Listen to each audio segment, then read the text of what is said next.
going on, guys? Welcome back to Ralph's Garage. Today is going to be my first time ever TIG welding. I got a really budget TIG weld setup. This was all had for under $1,000. So if you're looking to get started in TIG welding for under $1,000, I think this is a good route. I'd really try to shop around and find the stuff that basically it's the welder. The everything else is kind of like Harbor Freight stuff, gloves, mask, that kind of stuff. But this welder is the Yes Welder TIG 205 DS, and this is a pretty entry-level TIG welder, but I like that it has the high frequency start, so you don't have to like scratch weld. You don't have to like scratch start it or like lift start to get the arc going. You just press the button, you get your arc. That used to be something that I think you could only get in like higher dollar welders, but this one has it, so I got it. And I read good reviews on it. So we're going to see how well it welds. We're going to see how well it welds. All right, guys, let me get right into this. Let me show you what I got. This is the first item, and it is the most expensive item that I got, and this is a tank of argon. I had to buy the tank and then get it filled. This was like $300. So that was the one that hurt the wallet the most. Coming up here, this was like $180 on Amazon. It's the Yes Welder TIG 205 DS. It's 110 and 220 volt. This is all the stuff that it came with. Came with TIG torch, the little terrible brush that they give you with the hammer to knock slag off, which you really shouldn't get when you're TIG welding, but okay. You got your power cord that comes out of the back of the machine. They give you the adapter to plug into 220.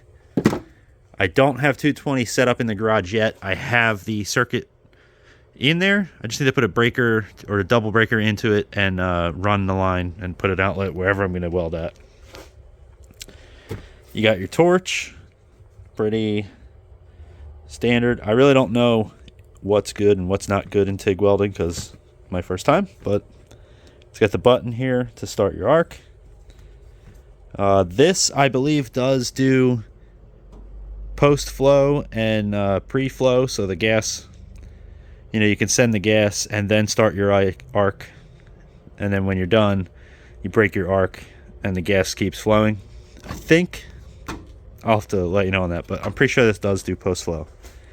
You got your ground stinger clamp, Johnny. Actually came with a foot pedal, which I didn't think it was going to, but it has a foot pedal. It came with the hose for the gas, for the argon.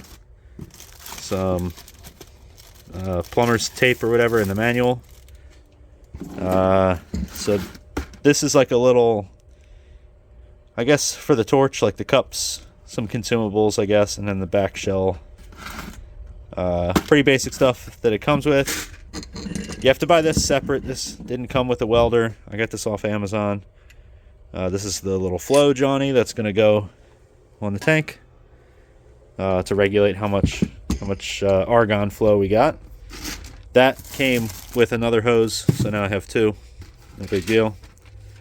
It doesn't come with any tungsten electrodes, so I got some of these, the finest made in China electrodes here. I sharpened two of them, and it comes with a smaller diameter and a larger diameter one, so we'll see how these work. Like I said, I'm no expert. My first ones, these welds are going to look terrible.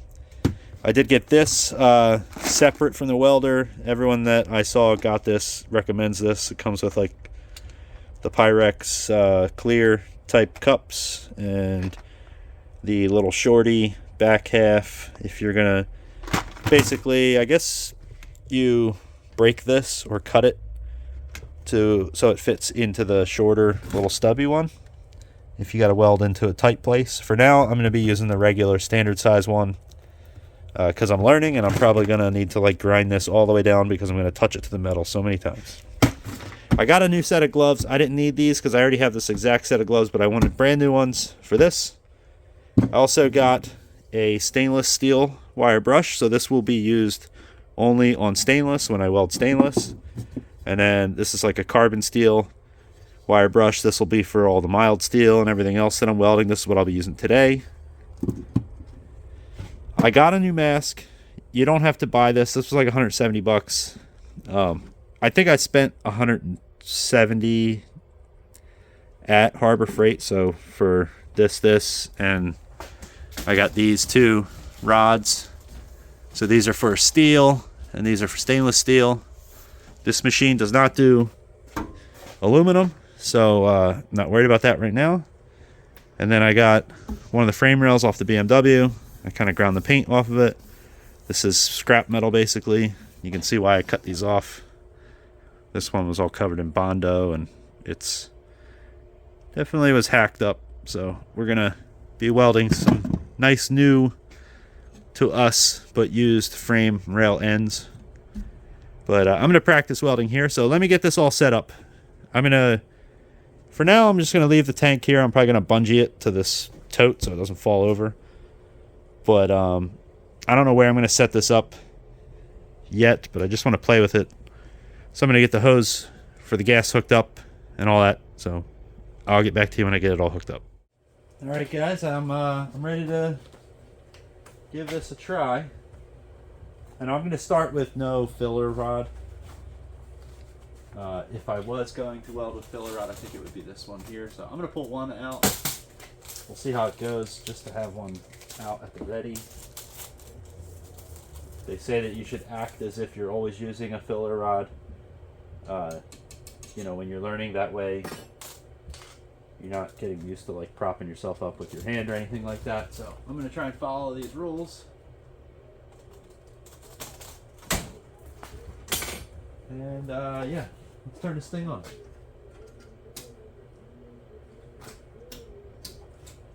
Okay, I plugged it in. There's a switch on the back.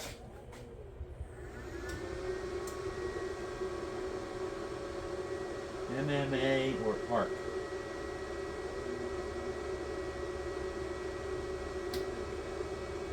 Huh. Now I'm going to set it to 70 amps. I don't know which one is which.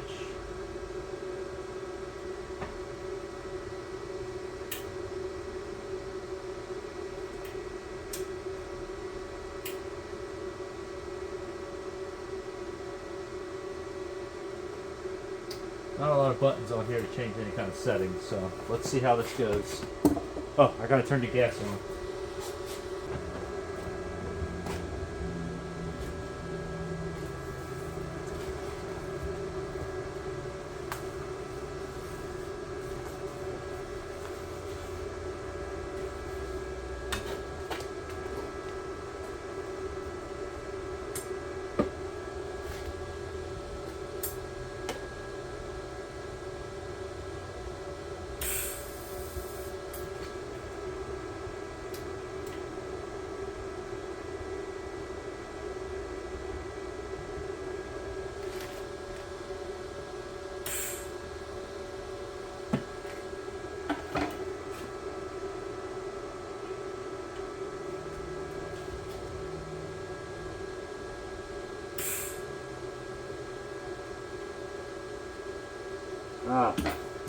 Do I need the foot pedal?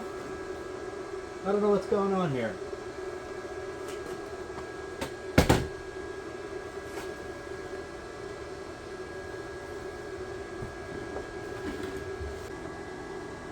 Let's see if that works with positive ground.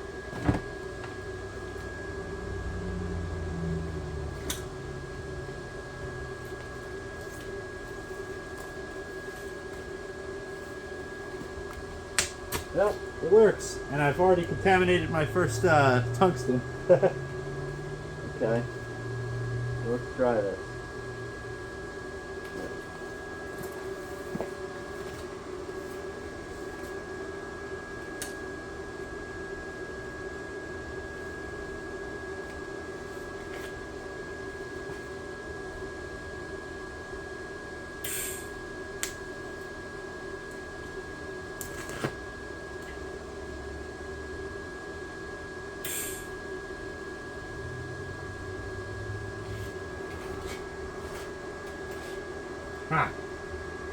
I'm gonna read the directions. I don't know what I'm doing wrong.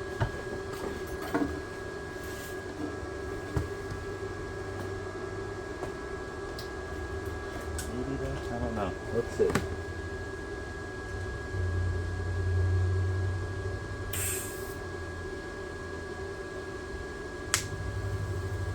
I'm doing it. Okay. I had the settings wrong, so let's Oh, I'm a little excited. My helmet's too loose.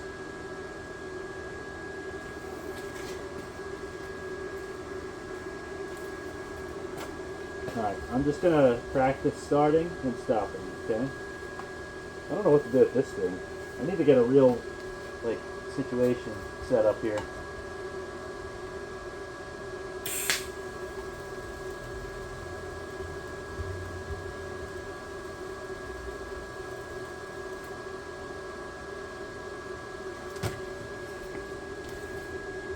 It's my very first TIG weld right here. Let's take a look.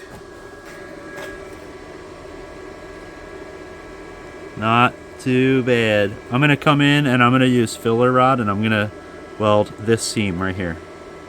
So let's see how that looks.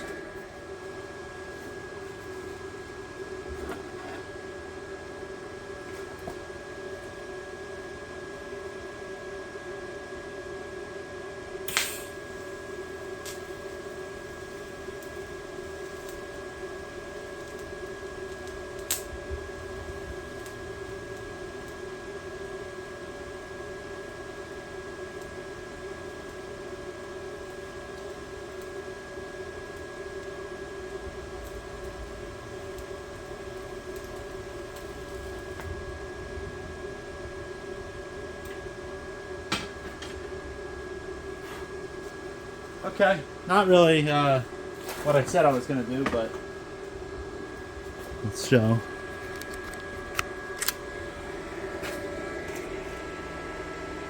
Alright, so that's with filler rod, and I can definitely see that I can make some improvements for sure. I mean, that's not too bad. It's really not. So I'm just going to keep messing with this some more.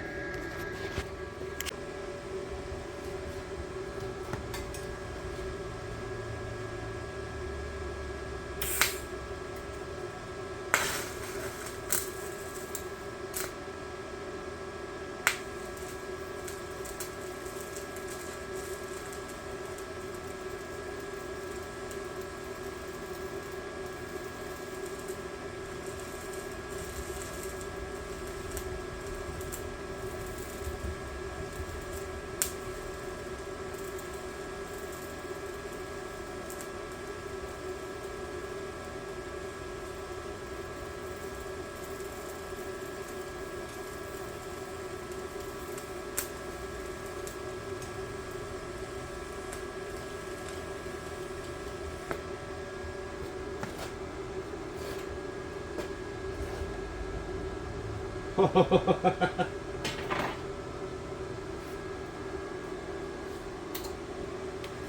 at this tungsten. I destroyed it already. Where am I at?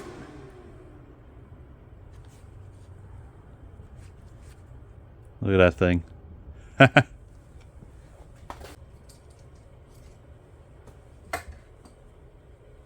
yeah, we're going to want to grind this off over here. Make it fresh again.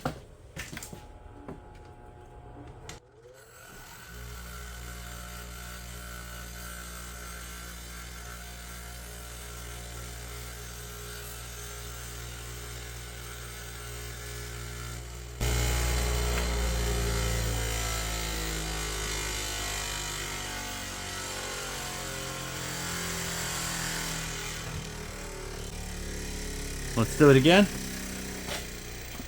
Load her up in here. Try not to do that again. I know exactly what happened with that, and I see why it's super helpful to have those clear cups. So I definitely need to get those working.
All right, guys, these are my very first TIG welds ever. Let me brush it.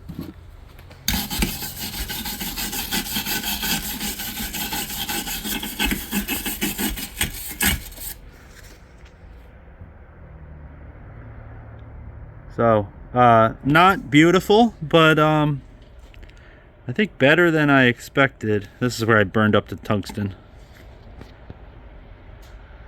I think with practice I could definitely, obviously I'll get better, but yeah. I'm gonna flip this over and mess around a little more.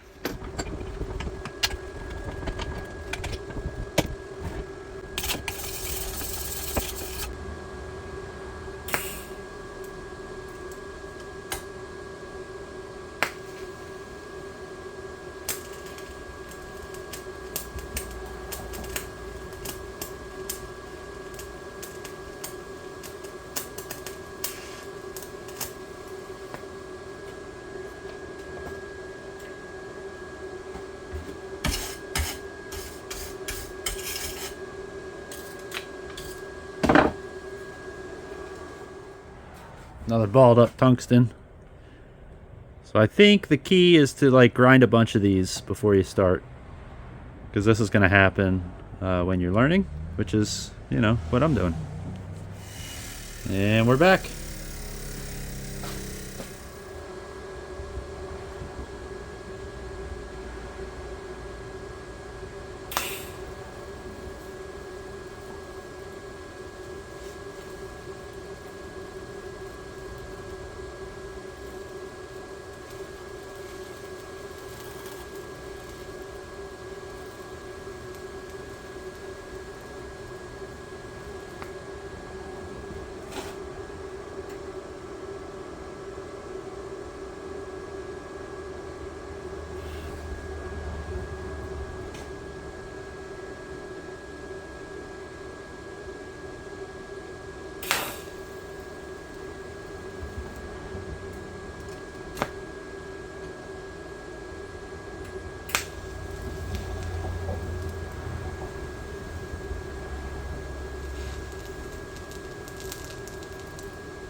So these are, it's the other side.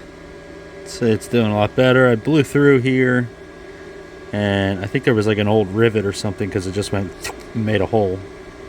So, and then this, I have a contaminated tungsten from this, but I didn't feel like grinding it, and then this is what the weld looks like. So it's definitely necessary. This is nice clean tungsten here. This is without filler rod, and this is with.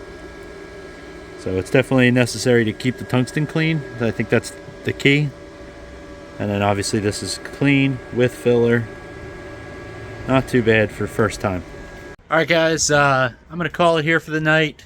I got some other stuff to do, but I'm gonna come out here and I'm gonna give it, now that I have all of this kind of set up to where I can come out here and throw a piece of metal on here and practice.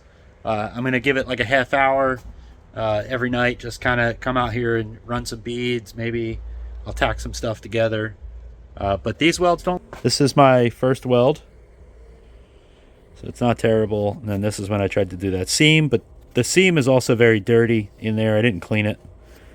And then on the other side, these are the ones, these are the last ones that I just did. Try to do a little filler kind of corner John here, and then this is one with a little bit of a contaminated tungsten, and then I cleaned the tungsten and I came back and I did this one, and then I added filler rod here, And then I blew through and contaminated the tungsten, and then I tried to keep going, and this is what it looked like. And there's the tungsten, pretty contaminated. So I'm going tonight with this tonight. I'll throw this up on the YouTubes for you. And yeah, I'm just gonna keep practicing until I think I'm confident enough to weld the V-bands onto the headers there. And yeah, so thanks for watching, thanks for subscribing, and I'll see you next time. Oh yeah, make sure that when you're using these valves, you open it all the way and then close it all the way, because with these valves, they leak if they're left like a little bit open. It'll still pass through, so make sure that you're all the way closed. See ya.